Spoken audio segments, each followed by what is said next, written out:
कृपावंत किती दीन भाऊ आवडती त्यांचा भार आहे माझा करी योग क्षेम चिंता भुलोने दिवार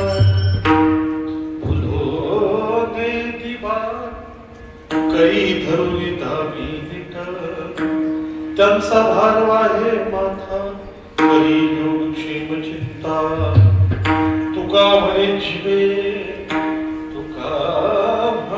जीवे अनुसरल्या एक भावे त्यांचा भार आहे माथा करी योग क्षेम चिंता विठ्ठल.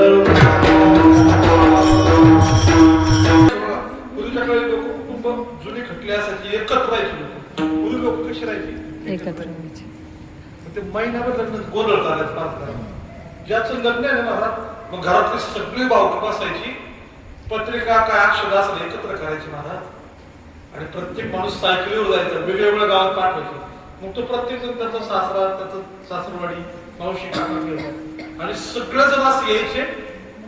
तिथे गेल्यावर त्यांना चहा मिळायचा दूध मिळायचं कॉफी मिळायची लिंबू शरबत मिळायचा असं मिक्स व्हायचं बरोबर ना. पत्रिका वाटाय गेलं दिवसभर 8 वाजून दिवस आठवलं का आणि आल्यानंतर ती लोक म्हणायची महाराज फार आंबट झाले.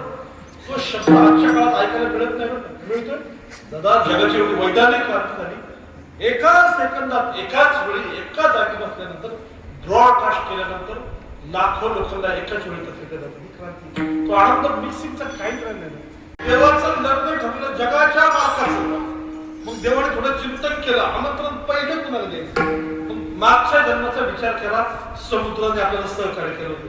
राम जन्मात आठवा, सगळं वानर सैन्य आणि देव 4 दिवस झाले समुद्राच्या काठावर, पण समुद्र वाढ देईन महाराज. शेवटी देव वैतागले, आपला धनुष्य काढला, समुद्राला बाण तारणं सांगितलं, हे समुद्रा मला वाढ देत नाही, तुला संपवतो. तेवढं समुद्र मूर्त स्वरूपात प्रकट झाला. अरे देवा, मला काय मारतो? तुझ्या सैन्यांमध्ये 2 गजर असे, त्यांचं नाव नल आणि नील. त्यांनी फक्त माझ्या अंगावर दगड टाका, तुम्ही तरुण जात आहे. त्या दिवशी वाट केली महाराज. म्हणून पहिला नंबर कोणाचा? समुद्राला. देव गेले, हे समुद्रा, आणि माझं लग्न आहे, तू लग्नाला यायची.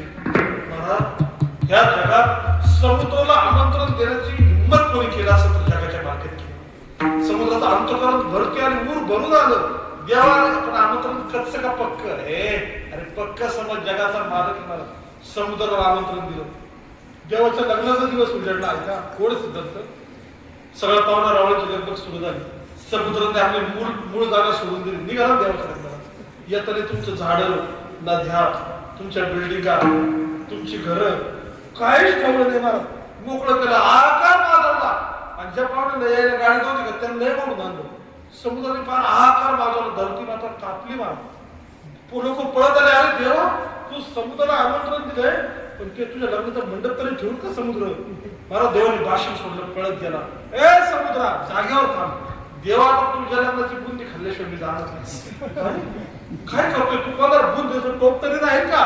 देवा, आता मी माझी मूळ जागा सोडली, आता मला एका जागेवर स्थिर राहणं शक्य नाही. ते पातळ सपाट जागेवर आलं. असं म्हणतो महाराज. भगवान परमात्म्याने आपल्या शरीराचा एक केस उपटला, सांगितलं, ए समुद्रा, माझ्या एका केसाच्या रोमावर स्थित हो. सगळा समुद्र भगवान परमात्म्याच्या एका केसावर स्थित झाला. एक प्रमाण सांगतो गोड, अनंत ब्रह्मांडे एके रोमे एक काय. अनंत समुद्राच्या स्थित होण्याची ताकद फक्त आणि फक्त भगवान परमात्मा, हे त्याचं सामर्थ्य झालं. विठ्ठल विठ्ठल.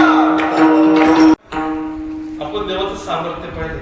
आता देवाचं काय पाहिजे आपल्याला? बोला, स्वभाव पाहिजे. आम्हाला देवाचं स्वरूप कळलं, त्याचं सामर्थ्य कळलं, मग ह्या जगाच्या मालकाचा स्वभाव कसा आहे, मग बोला कसा आहे? कृपावंत आहे. कृपावंत या शब्दाच्या पुढे तुकोबांनी वंत नावाचा प्रत्यय लावलाय. काय नाव?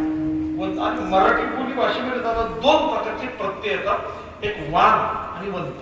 सत्ता आणि वान 2 प्रत्यय तुकोबाई सांगतात. थोडंसं क्लिअर करतो. एखाद्याकडे पैसा आहे तर आपण धनवान म्हणतो, धनवंत. एखादा गुणी आहे, एखादा गुणी, त्याला गुणवान म्हणतो, गुणवंत म्हणतो. एखाद्याकडे ज्ञान आहे, त्याला ज्ञानवान म्हणतो, ज्ञानवंत म्हणतो. पण थोडस दोन्ही प्रत्यय थोडस सारखं वाटतं, पण थोडासा फरक आहे. ऐका, ज्याच्या धनाला सीमा आहे, त्याच्या धनाला सीमा आहे, त्याला धनवान म्हणतात.